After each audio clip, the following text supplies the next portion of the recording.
Welcome, everybody, to another episode of Boss Up with BBI. I am your host, Jice Johnson, and I'm very excited today to share my guest, Dr. Yaz, here. So in just one second, I'm going to let her introduce herself. But I wanted to welcome you on in and remind you where you are. You are at the Boss Up with BBI podcast, where we are talking about all things with money and mindset in the Black community. And so today we're going to dig in a little bit on some things that we can do in order to take advantage of the system that white folks are taking advantage of. But as a part of that, we're also going to talk a little bit to the mindset of the Black community with regards to how we start our businesses. And we're going to kind of go with the theme of like how we need to think a little bit bigger. All right. So I'm very excited about my guest, the beautiful Dr. Yaz, and I'm going to let her introduce herself. Greetings, everyone, BBI family. It is so wonderful to be able to meet all of you. I know for some, I know a couple, but it is wonderful to be able to connect with everyone. And so, yes, I am Dr. Yasmine Nkruma-Ellie. I have a PhD in toxicology. And for most people, they say, well, what does that have anything to do with finances? So 4 years ago, I got on a journey where I was having to pay taxes at a high rate. And I was like, I don't understand at all what's going on. A friend posted on social media, are you financially illiterate? And I said, yes. And it has been an amazing journey of education, business ownership, entrepreneurship ever since then. And so I'm the founder of the Financial Empowerment Educators. That's a company that's based out here in Denver, Colorado. Also the founder of Health and Wealth with Dr. Yaz, and I do consulting on all issues, health and finance, and have been just involved in helping the community with financial literacy and making sure that we get off to the right foot. All right. So you are in for a treat because Dr. Yaz is full of wealth of knowledge.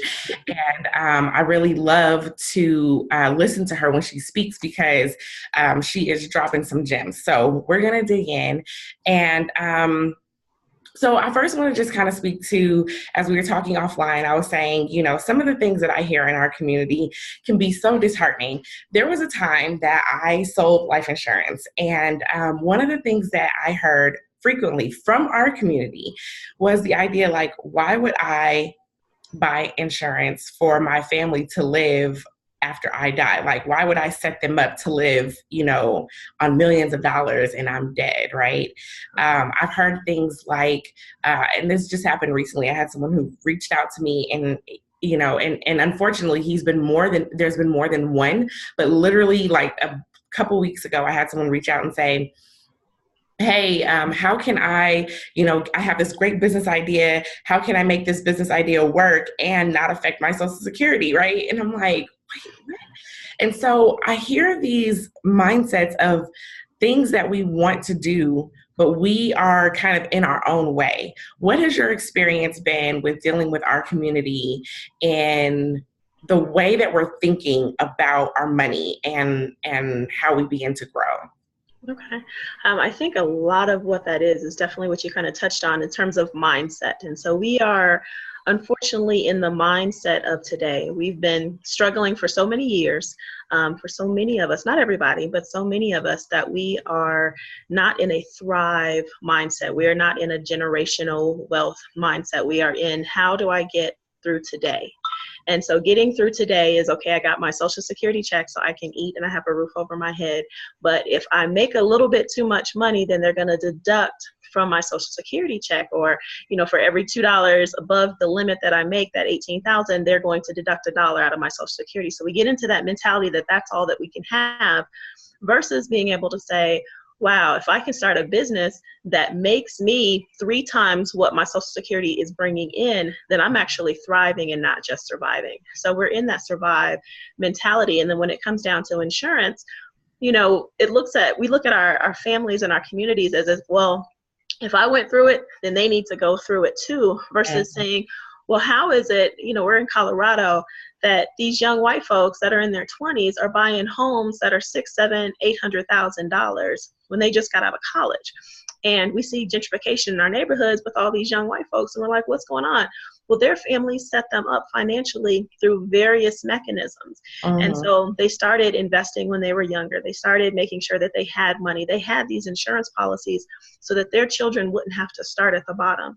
And so we have to change our mentality so that we can make sure that our children are succeeding.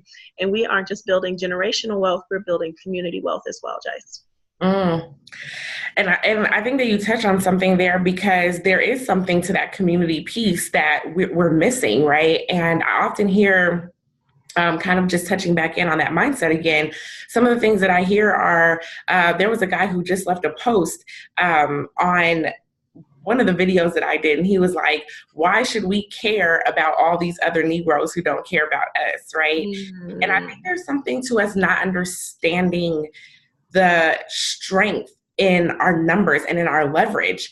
And so we tend to think, and I talked about this from a propaganda standpoint, we tend to think about ourselves purely instead of thinking about what it looks like for our entire community to take a step up and how that actually benefits each and every one of us. Um, you know, and for me, again, it's just kind of a disheartening situation, because it's like, what are you seeing? How do we get our message out there? Are you finding that it's just consistently talking out to the general public? Is it like we have to talk to each other one-on-one? Is it like each one teach one, each one reach one? What are you finding, that keeps you moving towards how we grow as a community? Yeah, that's a struggle and probably $1 billion question. So a lot of it is, each one reach 20 and not just reach, one. So there's a lot of one-on-one conversations that have to go on, but we have to unpack where people are coming from and what their current situation is. And so for the brother who made the comment, like, why do I care about other Negroes? Well, where do you want your children to go to school? Are you okay with your children being the only ones in their classrooms and then having self-identity issues later in life because now they feel insecure because they were the only one and maybe were teased Right. about who they were?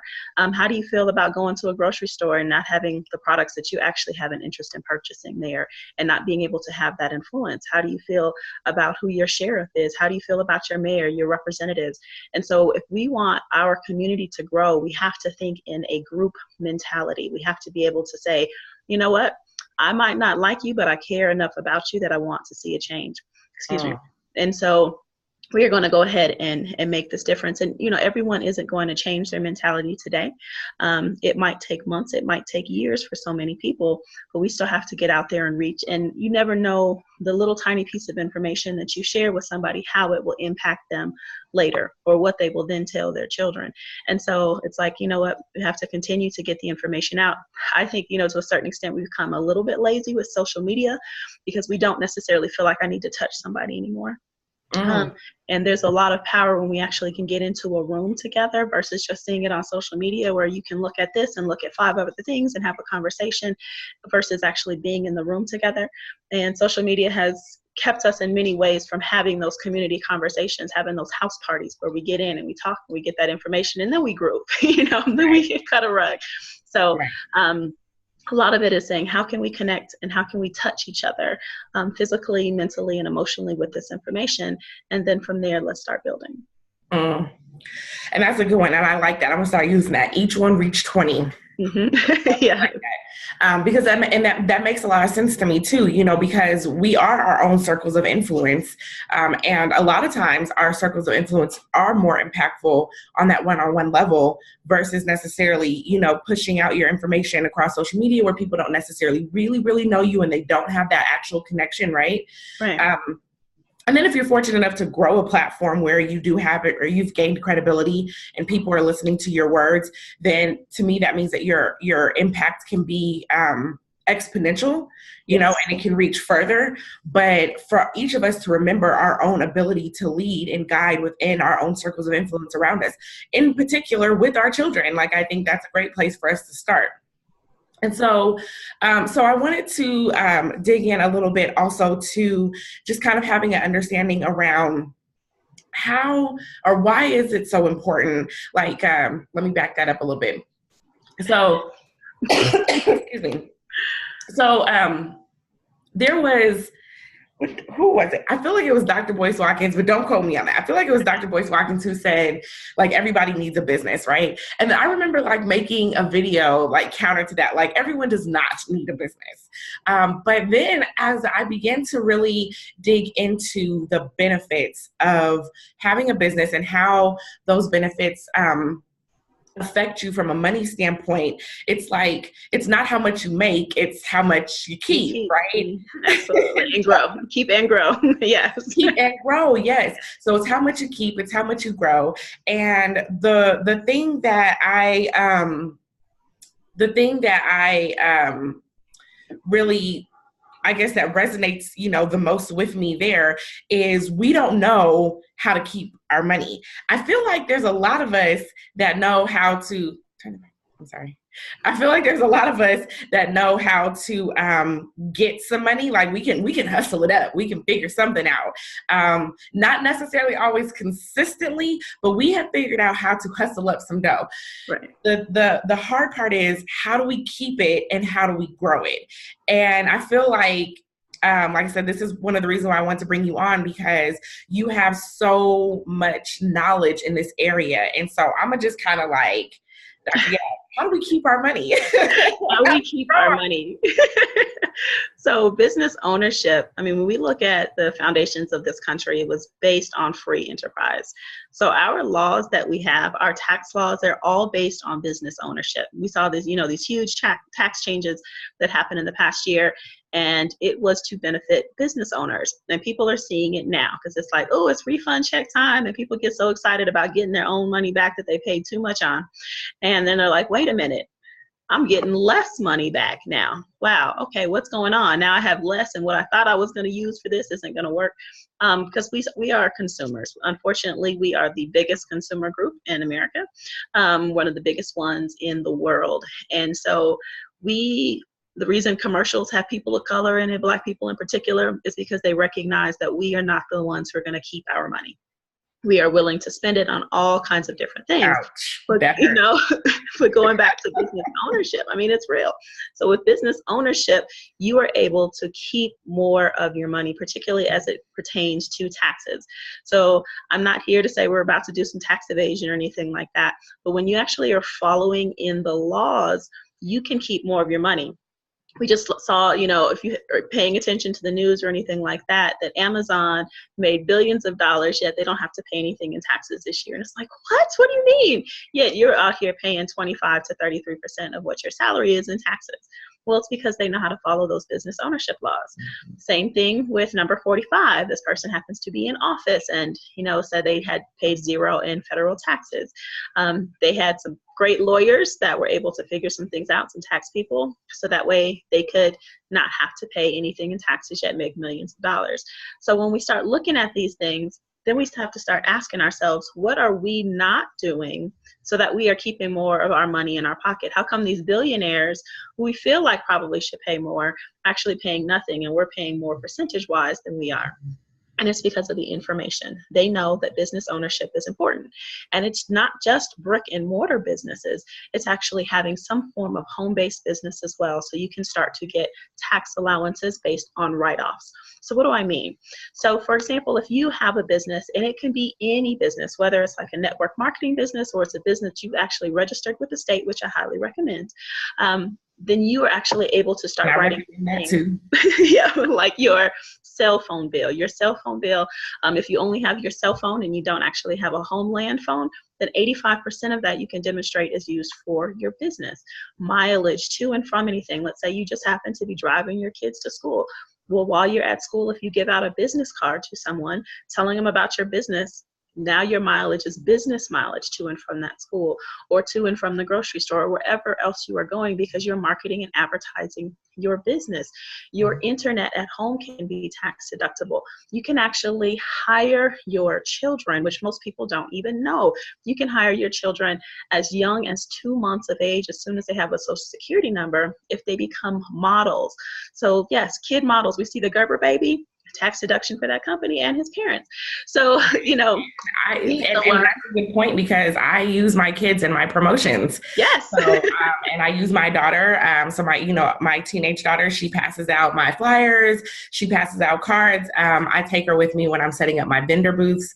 And I have, informational booths, but she has to, like, my daughter will hunt you down. I need you to put your email address right here on this clipboard. Get it. Please take this business card. And it's so hard to tell those cute kids no. Right.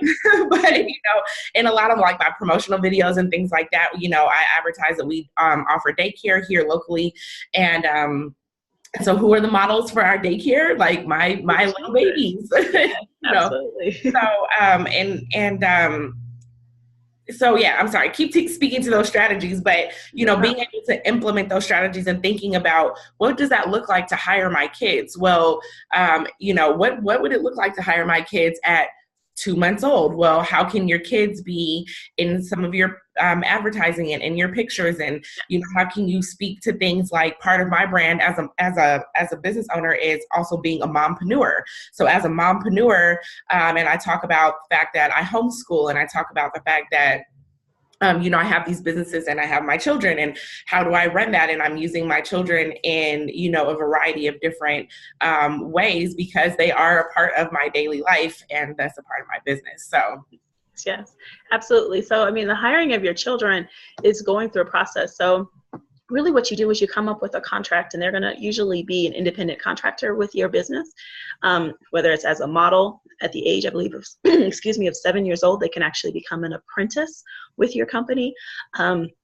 When they're a little bit older, they can start to do more technical activities. Cleaning, like let's say you decide to do a podcast from their bedroom and they need to clean their room. You can actually pay them the going rate for maid service to clean up their own room. So there's a lot of different things that you can do. If you use your car and you're using that for mileage, but anytime you clean your car and they actually help you clean the inside, that's considered detailing. And in many areas, detailing is $50 to $75 to get done. So that's money that you can put in towards your children. And so what you're going to do is, with your business, you're going to create their job responsibilities would be. Same as if they had a job and they were working somewhere else. What are your responsibilities, and how is pay going to be allocated for that? So you have your contract, and then from there you have to be able to demonstrate to the IRS that there has been an exchange of funds. So whether you write them a check or whether you do a direct deposit, you make sure that that money is transferred from your business account into their account. Then from there, you can utilize that money to help them with whatever activities that they need help with. So most parents will file a joint account with their children, because most banks aren't going to let them have an independent account anyway. And so from there, you can utilize that funds for any of their personal expenses. So let's say that your child is going on a field trip and it costs $100. Well, you can use money from that account. And so thus it then becomes technically tax deductible, because the money has come from their account. And the money that you pay them as an employee is tax deductible to you.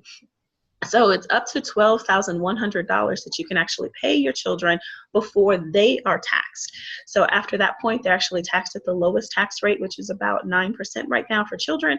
And so that, you can pay them well beyond $12,000, but that's each child. And you detail those activities. You have that contract for however long it's going to be, whether it's between age 2 years old to 18, or if it's an annual contract that you renew. You're making sure that you are crossing all your T's and dotting your I's as a professional, but it really is not that difficult to make sure that you do. So I have a follow-up question with that. No problem. And I just want to make sure I'm understanding what you're saying correctly. So I can hire my children and I can deduct from my income up to $12,000 per child. So for me, I got that $36,000 is tax. There you go. Yes. Right? So, yes. So that let's just, so now let's say I cipher that $36,000 into 3 individual bank accounts at minimum, right? Right. Before their tax. So now let's say I cipher off 39,000. So they have 13,000 each. So you're saying that the first 12,000, they're not even taxed, but maybe they would be taxed on that $1,000. But if I write out expenses from out of their account, then that's tax deductible on their account. So then I actually not get taxed on that $1,000. So look at it this way. It's just having different pots that you're pulling from, right? Okay. So that $12,000, you can pay them $12,000. It's tax deductible for you. Anything over $12,000, they're going to, or 12,100 this year, they're going to have to start paying taxes on that. But they don't have to pay any taxes on that first 12,100. So you take it from your account, we're going to say account A, and we're going to put that into account B, which is their account. Then from account B, you'll pay out any of their expenses from that. So now that is technically tax deductible because it was salary that you paid to your employees, which is tax deductible for you in your personal business. Does that make more sense? Yes. Okay. Okay. Your face said no. All right. Right. And so then for them, they don't have to pay taxes on their first $12,100. And so anything that you come out of that, it's technically tax deductible for everybody in that aspect of it, for you as well as it is for them. Okay. Okay. And then, the other thing too is you can start their retirement accounts very young as well. So you can actually pay on top of that $12,000 and put towards retirement. You can start Roth IRAs for them. So that's $5,500 per year that you can start investing for them.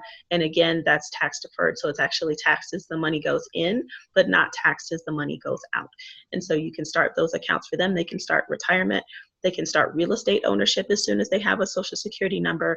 You can put them on credit cards as soon as they have a social security number. So if you have good credit and you put your children on your credit cards and never give them a card, but allow for their credit to build over the years, by the time they're 18, they can have an 850 credit score. And then they are able to start their own businesses as well and have good credit. So, wow, like you just said a whole, okay, so we're talking some intergenerational wealth here, right? Okay, you just said a whole lot. So what you're saying is that with a little bit of forethought, you can take, say, your child's savings account, or, the money that you're throwing in a piggy bank, and you can actually go ahead and start putting that towards their retirement. Yes. That's one. Two, you can hire them and make that tax deductible for yourself and your business. And so not that you would be, and just as a clarifying point for any parents maybe out there listening who still are kind of like, wait, what? You can actually take the money that you would already spend on your child. So you are spending money on food, clothing, school supplies, care. Oh yeah, absolutely. Hair done. I mean, all those things, right? Like if my daughter is modeling for me, she got to have her hair done, right? No, but so you can take the money that you're already spending on your children and basically allocate it into an account so that one, it becomes a write-off for you, and then you are still able to use that money and be in control of that money. So your children are not effectively taking control of that money because they're still minor. So then as the parent, you are then in control of that money and then using it on your child for the things that they need. Right. And then, if I'm hearing you correctly, so you can also help to build your children's credit scores simply by adding them onto your credit accounts, but not giving them access or authorization, or not giving them access to using those credit lines, but still building. And so, so parents, you only want to do that when your credit is good. Yes. You want to make sure you have a 700 plus score. And you were responsible with this, because you don't want to be like, oh, I put that in my baby's name, and then it get all messed up for them. Right. Right. Yeah. Right. Let's come out of that, right? It's 2019. We don't here messing our babies up. We're setting them up, right? So that is like 3 ways that you can really begin to set up your children. And one of the things that, I'm just going to throw this out here as a homeschool mom, because I see all types of things as learning opportunities. If I set up an account and a contract, and obviously it depends on the age, but they can begin to understand these concepts at a very young age. So I have a teenager. I set her up an account. I go over our contracts so that she begins to understand that all things should have contracts, even when you're friends, even when you're family. Contracts are very important to really understanding the dynamics of a relationship and how this is going to work. But then also, having that opportunity to go through and say, okay, this is what I'm paying you for this, and now these are how expenses actually work. And one of the things that I'm finding, especially in this generation, like our kids are so entitled that sometimes it's a little bit scary. This is something that is like literally taking place in my home right now. So kids have lost privileges. They have gotten in trouble like back to back to back to back. I should show y'all this picture. We have like confiscated like 10 cell phones. We don't even know where some of these cell phones have. Okay. Because the kids have been banned from electronics and they just keep finding more electronics. It's been crazy, right? This is like a real life situation that's happening right now. So finally I like blew my whole top and I was like, let me tell y'all something. None of y'all is getting off of punishment. What's going to happen is you're going to earn back your stuff one by one, because at the end of the day, in a lot of cases, our kids have not legitimately had to earn anything, right? And so what I'm finding is like my kid thinks that she is just entitled to all the things that I have worked really hard to get her. And as a parent, and a parent who loves her very deeply and dearly, I want to give her those things. But now what I'm seeing is this little bratty side. I wouldn't, tell her she's a brat, but I would tell y'all she's a brat, right? This bratty side that's come out, right? And so part of the conversation that we're now beginning to have is what it means to earn something and what it means to have that exchange of money. Like, you telling me, Mom, I'm growing out of my, pants and I need new pants. Let's go to the store. Like, whoa, hold up. I have a budget. I have to allocate, things to that. So I need to rearrange the way that I'm doing things in order to make sure that I have the money that I need to go and get you what you want and or what you need. And so I think there's a conversation or many conversations in that process with children as well, that we can begin to have as to this money is something that you earned, right? You earned this for working for me or with me or as we build this business together.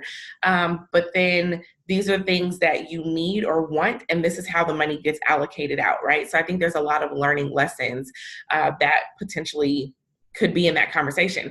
And especially in light of the fact that the Black community loses wealth by the second generation. So, a lot of us are out here really pushing and striving and growing our wealth, but we're not equipping our children to understand what they need to do in order to keep it and in order to grow it. And so what we're finding is in the wealthy class, if you have already made it to being wealthy and you have passed on some of your wealth to your children statistically in the Black community are most likely to lose that wealth. It will not make it to your grandchildren. Yeah, that's that consumerism and not the investment or the asset mentality. And so it's saying, okay, yep, you need some more pants. Let's go ahead and buy you a stock or a couple of stocks in Levi's or whichever company that you're going to buy those from, and say, okay, now allow for that money to make you some money, and then now you can pay for your Levi's, but you still have that asset that's in there. Go get those dividends. We cash out those dividends. Let's go hook you up with some new pants. In the next few days, you'll be okay. We're in high waters, but in a few months, then you actually have not spent any extra money. You've made the money so that you can buy them. So we have to get our children into an asset mentality, because right now we are just, consistently consumers. And that is, see, I told y'all she was going to drop these gems. Look, so that is another good point, because, and I want to highlight what you just said, right? So let me bring it right on back to what you just said. Purchasing an asset to pay for something that you want. That is a tactic of the wealthy, right? Is not that I don't just want to go out and get this car. I want a car. I want to purchase something that's going to pay for this car. Right. Absolutely. I want to purchase something that's going to pay for this vacation. I'm going to purchase something that I will still own, but it's going to finance this thing that I want, right? Absolutely. So it'll continue breeze through that, but let me slow that down and really go into that a little bit. That's actually something that I'm working on for myself as I have these student loans. Student loans are a big ass problem. They're killing me too. Big problem. And it's a whole different topic. We could talk about education and and student loans and how they are ripping our wealth. And I want to have a conversation around that, because it is such a big issue that we really are not understanding the damage that we're doing into taking on, these student loans, right? But like you said, that is such a big topic. But for me, I have close to about $80,000 in student loans. That's between 2 degrees, and I know that I am blessed. Like, I know some people who have mortgages on their student loans. Yeah. I know at least one person who has $225,000 of student loans. I'm Mm-hmm. like, woo, you got I some have a friend with a education half on a you. million. Yeah, $500,000 from Harvard. Yep. Ooh, right. That, oh goodness, a half a million. $500,000. Yep. Right. I'm not okay with that situation. But the point about the purchasing of the assets, that is like literally something that I'm working on is my next house that I purchase. I want my house to go. I'm not even thinking about how much money I will make. That house is the student loan house. That house will be purchased purely to pay off the student loans because it Somebody is called such a me an big idiot. issue. But, and then, then the good news is that I keep that house after my student loans are paid. So once the student loans get paid off, that rent comes to me. But in the meantime, like, I don't want to be paying those out of my own pocket. So let me get this asset. I can use all the expenses to still write off, and the revenue from that, from that house will go towards paying off my student loans. That is quite literally my next house strategy. So And put your babies on there, but make them co-owners as well. there you go. See, look, and I had not thought about making them co-owners on that property, but so that is something that I will do because and it is all about having a strategy. It's like, how do we begin to shift the way that we're thinking, see things from a different perspective, and then actually implement them. Yeah, and I wanted to bring back a little bit because we've done a lot on generational wealth, and I could talk about this for hours. But let's say you don't have children and you're saying, well, what can I start doing? One of the most basic things, if you have a job, is actually correcting your W-4 form. And so that's the form when you start a job that they hand you and they say, fill out this information. Human Resources says we cannot help you with this. Now, for a lot of jobs, it's online and they just have a number and it says, what are your number of allowances? And you're like, what? I don't even know. I go to the IRS and try to figure this out. Well, most people don't know actually how to fill out that form, or they don't spend the time to really read line by line and understand and register with all of that information. Excuse me. So when you fill out your W-4 form, often you'll hear somebody say, oh, I just put zero. What zero is basically telling you to do is tell the government that they can take the maximum amount of money out of your check. So then when we get to this time of year, again, when it's quote unquote tax time, then you're getting a refund check associated with that. But the fact of the matter is, if you have a refund, then that means you overpaid in your taxes, and that is actually taxed again. So you're losing money every year by getting a refund check. You can be getting portions of that every single month. So if you see people say, how can you get a refund every single month? Well, you're not really getting a refund. You're getting your money. You're getting your money that you actually earned, and you're able to keep that money. And so let's say you have a zero and then you fill out your W-4 and you're like, wow, actually, I should be getting 6 allowances. So for many people, that's going to be about $300 per month that you're going to get back into your check. Well, I tell people, don't go crazy spending that extra $300 like, oh, these Jordans look nice now. Or we about to go out and eat every single day. No, take that $300 and ask yourself, do you have an emergency fund? Do you have $3,000 to $5,000 set aside for emergencies? And when we say emergencies, you want to look at the top 5 most important people or things in your life. Most of the time, that's going to be like your family, your spouse, your children, your home, your transportation. It's not going to be Nene and them down the street that you love. But those, when you look at those top 5 things, you don't spend your emergency fund on anything other than those top 5 things that are most important to you. Mm-hmm. And again, that's $3,000 to $5,000 for the average person. So if you have a household of 4 people, then you're looking at $12,000 to $20,000 that should be in your small emergency fund. Then for your large emergency fund, that's going to be about 6 to 12 months of your life expenses. So let's say you happen to lose your job. I lost my job. It was terrible. It was absolutely awful. But you want to make sure that you have enough money to get through that period of time so that way you can survive on the other end of that. So if you don't get unemployment because you walked in and you gave the piece out, or let's say you do get unemployment and only lasts 6 months, but it takes you 9 months to get a job, you want to still be able to survive. So you want to make sure that you're building those emergency funds. So going back, you take that $300 that you got from your W-4, changing, and then you put money into that. But when you are a business owner, you actually get more allowances, because we talked about it a little bit earlier, being able to write off like your cell phone, being able to write off your car mileage. If you have a business that's making a profit, you can start to write off portions of your home that you're utilizing for your home office. That includes the rent or mortgage for that square footage. That includes the utilities for that square footage. We talked about hiring your children. So you have all these different deductions. There's actually over 475 that are available for business owners, whereas someone who doesn't own a business only gets about like 10 to 12. So when you have all of these more, all of these additional options for different deductions, different allowances that you have that are being put towards your business, then you're keeping more of your money. And so now you can start to build that wealth. You can have your emergency fund. You can start investing.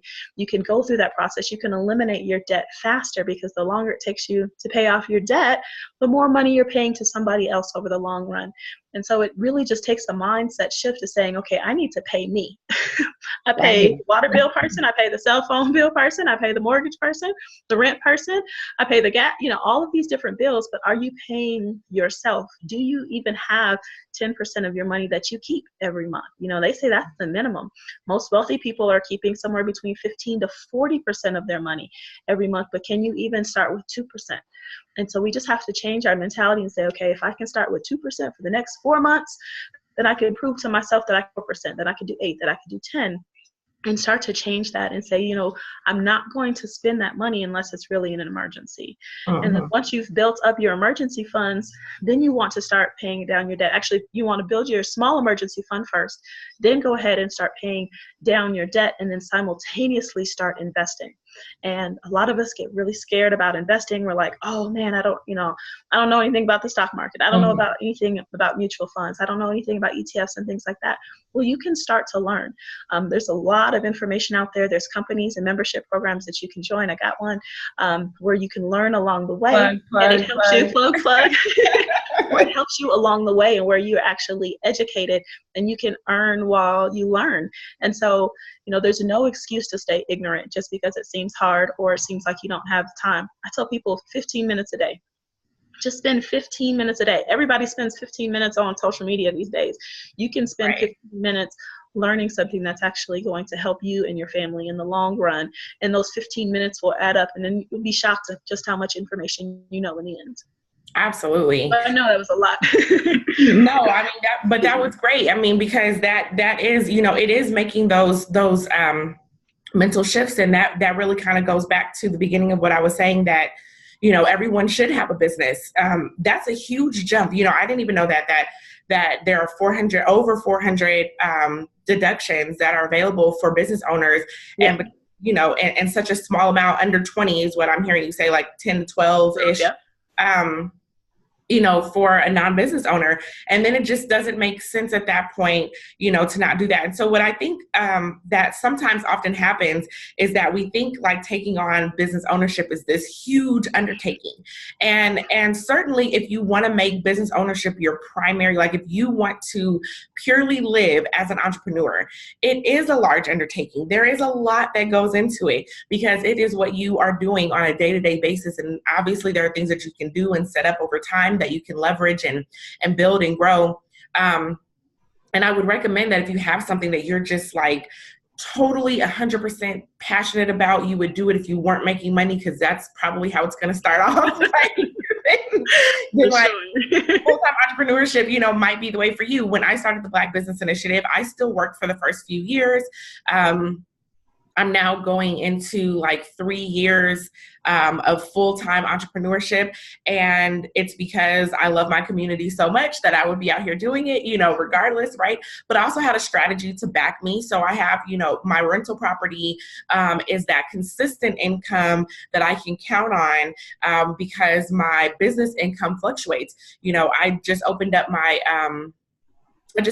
roster for new clientele to take on for coaching. So it took me about a month and a half to get my full roster, finished. My coaching programs are only about 3 months. So in like another month and a half, I'm going to have to open my, so in those in-between times, I have an influx of income coming in, and then all of a sudden it goes back down. I have to and so there's those periods, right? You might not want to jump into business ownership full time, but there are options for you to still utilize those tax advantages and still be on your job. And so one of those things is obviously the changing of your W-4. That's an on the job strategy that only works in conjunction with a job. Right. So you have both in those cases. And so I think there are other ideas. And again, just I'm gonna keep saying the mindset shifts, right? Because you can be a silent partner with someone. You can partner with someone where maybe you have a certain strength and they have other strengths. Maybe sales is not your strength, but they love gabbing it up, right? So they can go out there and sell, and you can take care of all the paperwork, make sure the invoices get out. There are things that we're able to do inside of the business ownership space that doesn't feel like you have to give up your 9 to 5, or even that you might not even be striving to give up your 9 to 5. And I think that is okay if that's where you are. Everyone isn't designed to be a full-time entrepreneur. Absolutely. I mean, you have to follow the IRS rules. And I'm sorry, my voice is going in and out. I'm a little cold over here. But the IRS rules really are that you are consistent. So you need to be able to demonstrate consistency. If you're audited, the rule of thumb, which I don't love that terminology, but the rule of thumb is that you actually have 3 to 5 hours on average per week that you're putting towards that business. You could be working a 40-hour job. You could be working 2 80-hour jobs. And if you're still being able to demonstrate that you're doing an average of about 3 to 5 hours per week in business activities, and you have records of that, meaning it's on your calendar when you're meeting with people, things of that nature, then that you're able to demonstrate the consistency of your business. The other thing is record keeping. You need to have excellent business records. You need to be able to demonstrate when you're doing your business, what your expenses are, when you're bringing in your revenue, how that's being allocated. And so you need to make sure you have some great software, I sell one as well, that is associated with business record keeping. So you need to be able to demonstrate the time and that you actually have those business records. And the third one that's probably the most important is that you're attempting, and that's that key word, attempting to make a profit. Amazon did not make a profit, I believe, for its first 9 years, right? But they were still a legitimate business. So you need to be able to demonstrate that you're attempting to make a profit. You can't just be like, oh, I'm getting all these tax deductions, but I'm not talking to anybody about my business. I'm not passing out pamphlets. I don't have business cards. You need to be able to demonstrate you're trying to make some money here. And so recognizing if you have a business, they say, the average business gets audited every 3 to 4 years, that you have those records for it and that you've kept them and that you've been organized in that kind of way. And for some people, that seems a little bit intimidating. There's a lot of software options that are out there that are available that help you keep track of that. We have calendars on our phones now. You just put that information in there. And it may be an unexpected business situation where, let's say you go, to the gas station. I kind of brought that up earlier. Someone says, wow, I like your car. And you say, yeah, I got it because I get these extra tax deductions. Let me tell you about my business. Here's my business card. Then you get their name and their initials and you put that in your, onto your daily schedule. I talked to such and such a person about my business and I did personal business marketing or one-on-one business marketing. Mm-hmm. So it's really just adjusting our current lives and thinking a little bit differently. I mean, we advertise movies, we advertise restaurants for other people. Right. We tell people about these things, word of mouth, all the time. And so now it's just time to say, okay, wait, I already do this. How can I do this to actually help and benefit myself? And so again, if you have a business idea, go ahead and get registered with the state. It's about $50, I think now. If you're in Colorado, it's a little right here in Colorado. It's a little bit different. Check out your personal state. I know we're all over, maybe even all over the world in terms of getting registered. If you join like a network marketing company, then often you actually don't even have to register your business because you're under their rules and regulations. But just make sure that you have all of your documents, that you have your records together that says, yep, I've been in business for this amount of time. We talked about hiring your children. You can hire your spouse. Let's say you have a stay-at-home mom and you're, the father working, or maybe it's the mother that's working and the dad that's staying at home. You can actually pay them as well and hire them as well within this business. So there's a lot of information that's in there. The secrets of the wealthy are out there. They're not secrets anymore. We're out here telling them, but we actually have to take action. And if you don't take action, then you really aren't going to have that power. Thank you. You have dropped quite a bit of information. And let me tell y'all, like, this is just the tip of the iceberg of what she knows. And so as we wrap up, I got two things. One is I want you to just give your last thoughts. And first, let me start by actually, let me put in all my plugs because then I'm going to have you plug away. Okay. Okay. So thank you for joining the Boss Up with BBI podcast. We are here with Dr. Yaz. I am your host, Jice Johnson. And so make sure that you catch us at bbiprofessional.com. Remember to click and subscribe. So whether you are on Anchor, whether you're on YouTube, whether you're on all the other podcast platforms except for iTunes, so we're not there yet, but if you are on any of the other podcast platforms, remember to subscribe so that you can catch us every week as we talk about all things money and mindset in the Black community. So I'm going to let Dr. Yaz give her last and final thoughts, and she can, let you know what is on her heart. And then, of course, please let us know how we can get in contact with you. Absolutely. So Jice, it has been such an honor to be on the show with you. You're such an incredible asset to our entire community throughout the nation. And I'm so proud of the work that you're doing. Before we met, people were like, you have to meet her. You have to meet her. And then we finally met in your house. And I was like, this is Jice. Oh my gosh, I'm humbled. So it is such an honor to be on the show and to be in your presence. And I thank you, despite everything going on with me, including this cold, that you got me on here today.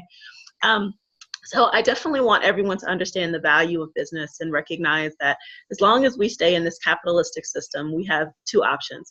One, we can either be capitalized on, which is what most of us have been dealing with, or we can say, let's learn the system, not abuse it and not abuse each other, but start to build. And so I hope that you decide that you want to do the latter, that you want to start a business, that you want to be involved, and that you want to continue to grow so that our future will change. We can't change unless we take action. All the information is out there, but we have to take action on it. Knowledge is not power, action is power. And so we want to take action upon all of that. You can reach me with strategizeyourfuture.com, strategizeyourfuture.com. That's my personal website. You can find me on Facebook, Health and Wealth with Dr. Yaz, and that's Y-A-Z-D-R-Y-A-Z. And so hopefully I will hear from more of you if you have any questions so we can continue the conversation when I have a better throat and voice. Absolutely. But it has definitely been an honor to be on the show, and I can't wait for our community just to continue to grow and to get stronger and build more. So every single one of us, if we each one teach 20, then we'll be able to have the impact that we need to have in the world. So thank you again, Jice, and it's been such an honor to be on your show. Yes, thank you. So everyone, all of those links are going to be in the description. Make sure that you get in contact with this woman. She is phenomenal. So thank you again for being on, and we will catch y'all at the next Boss Up with BBI podcast next week. Peace. Peace.